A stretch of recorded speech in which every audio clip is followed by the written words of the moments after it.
So the first thing we start out with was the right hand exercise, and let me pull that one up. I think, is that it? Yeah, that's it. Okay, so the right hand exercise is just the one we were doing. Move over here so I can get. It's just the right hand. We're alternate picking and doing that 4 times on each string.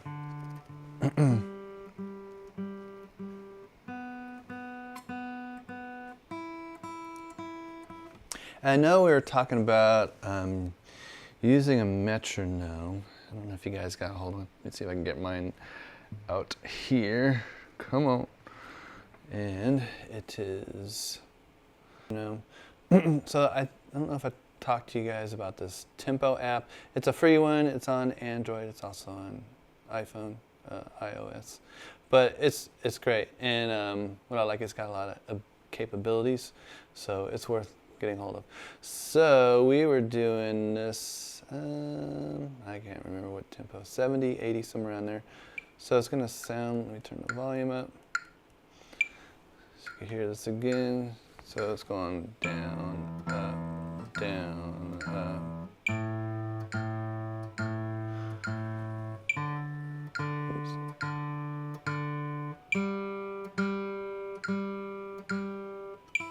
Oops, get the string.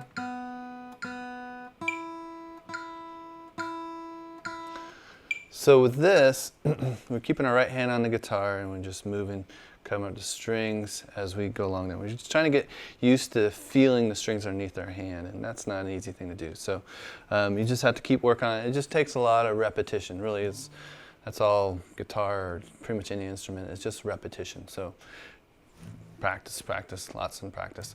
All right, so that was tremolo. I'm just going to kind of go over these briefly, and then you got the PDF, so anything there in the PDF should clear up. And all right, so this is quasi chromatic, a little bit slower. So we're just doing downstroke, so it's 1, 2, 3. And I'm trying to keep these notes as long as possible, meaning I don't pick up my finger, I let it ring out.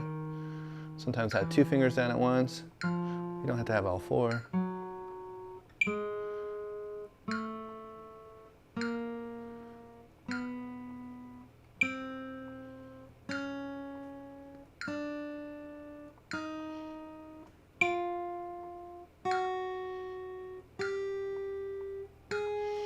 Okay, so those are the 2 exercises that we started from last week.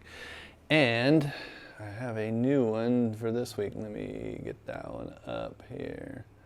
Take this one down, and you guys got the new one in your PDF folder. So let me go from, I'm going to start, no, I'll just start from the beginning. So here we go. So you can see how we go up and back. So I'm going up right now, even though this is like, looks like I'm going down. But I'm actually going up because the pitch is higher.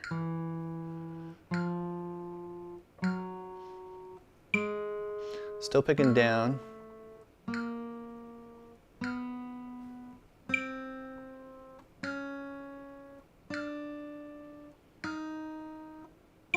So where it gets fun, then I go up 1 fret with my pinky. So I'll go to the 5th fret and then go backwards. 5, 4, 3, 2.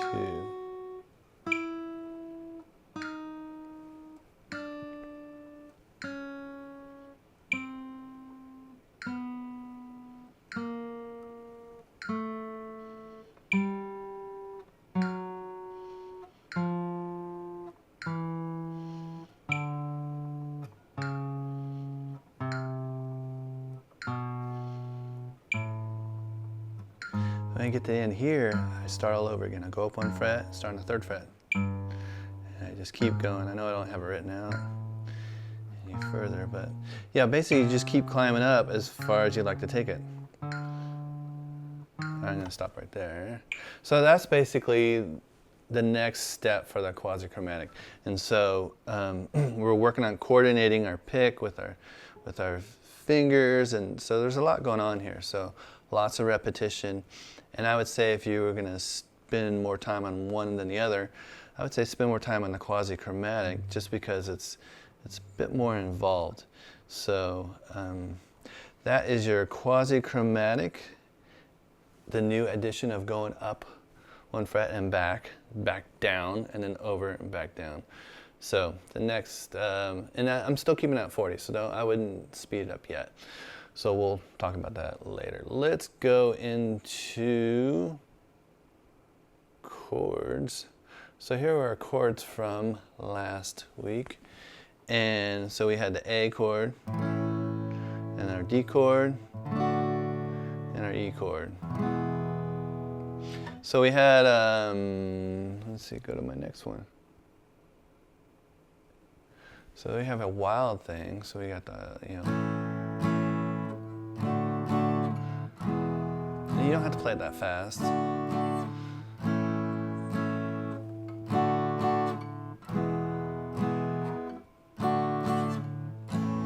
Obviously, we don't have the whole song there because there's more chords too. But just for practicing these chords, it's a great one to kind of get started with. All right, so, and then the chord progression A, D, E, A. So our goal with that is to get it the metronome at 80. So I'll play it for you at 80 and so you can hear what it sounds like. But that's our goal, is to get it there. 3, 4, so it's.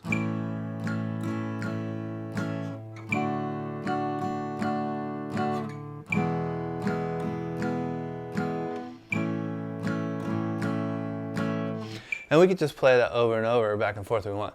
But the main thing with that is don't stop strumming. Just keep going, and because we don't want the habits of stopping in the middle of our playing. So, so that's, yeah. And we'll develop bad habits if we end up stopping all the time. So when you start doing that, then there you need to work on whatever the change is. Say maybe it's going from D to E. Maybe that's a struggle. So, you know, here's for an example what you do for that. 3, 4, so I'll go.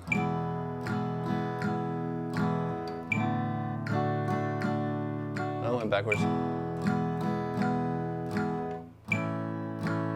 Try that again. So D. So I'm just still strumming. Even though I don't have my fingers there, I'm still strumming. So regardless, just keep strumming, don't stop, because it's a bad habit to stop. And then if you keep struggling, say like, okay, maybe going from A to D, which is probably going to be pretty common, just sit there and practice going back and forth over and over. Lots of repetition. And that's really the best way to get over those chord changes. Repetition over and over, back and forth, and eventually it becomes a muscle memory is what we're going after. And with the muscle memory, then you won't have to really think about it. So I don't have to think about this. It's just muscle memory now. But if I were to try to do that left-handed, then I would be having to think about it because my left hand or my right hand is not coordinated like my left hand is here. So, you know, just to lots of repetition really is the key, and you don't want to develop bad habits. Is the other key, is because once you get that habit going, it's hard to undo. So repetition with the chord changes, and then get your metronome and switch. Make sure, just keep strumming no matter what. If you make a mistake, just keep going through it. If you continue to make the same mistake, then I would say work it out. Work it going from A to, well, that was a D chord, but go from A to D, back and forth. You know, if that's your chord, that's probably the chord that's going to be the most problem, which typically happens is going from A to D is going to be a bit of work. So anyhow, so those are the chords and that we did last week. And so now I got a new one. Let's see. Is that it? There it is. Okay, so a new chord.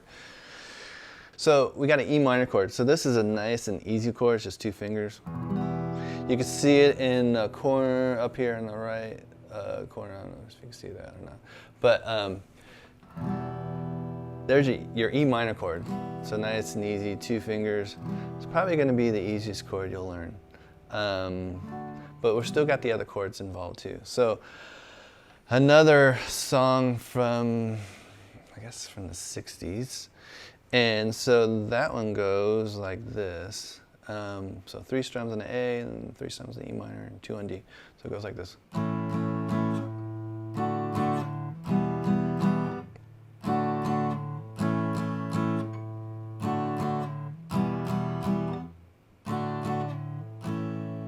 So that's what I would like you to do, is just switching those back and forth. Probably the hardest change is going to be D to E minor. So then what you do is you set yourself up to switch those back and forth. If you remember, I think we did this last time. So I'm going to switch every 2. So I'm going to go here, E minor, and then I'm going to go to D, and then just switch them back and forth. And that's the best thing to do, is just switch back and forth over and over. Repetition is the quickest way to get there. All right, so that is the E minor chord with Louie Louie. So I have another strum pattern here. I hope I can't quite see it, but I think I remember what it was. So that one's going to sound like, I'm going to slow it down to 50. So it goes like this: 2, 3, 4. So it's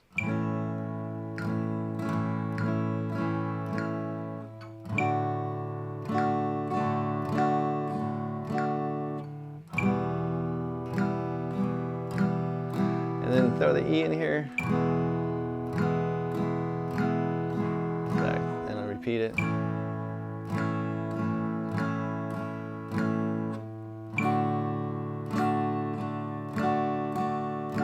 E minor.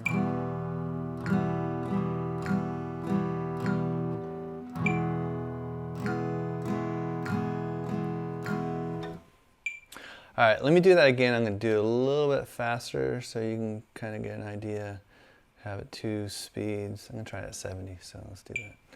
2, 3, 4, so.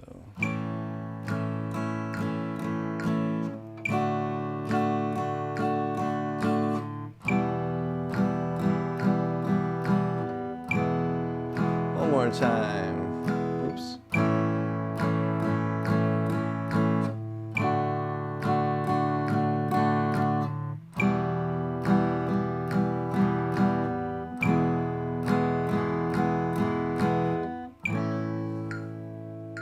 All right, so that was your chord progression, A, D, E minor, E.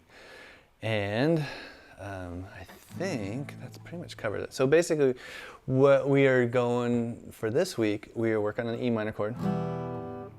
We're adding that to our repertoire. So each week we'll add a chord, or possibly 2. And then we will, do more with the finger technique, say the right hand, left hand, those 2, and we'll just keep building on top of this. Appreciate you guys' time, and thank you for being here today, and I hope I made things clear.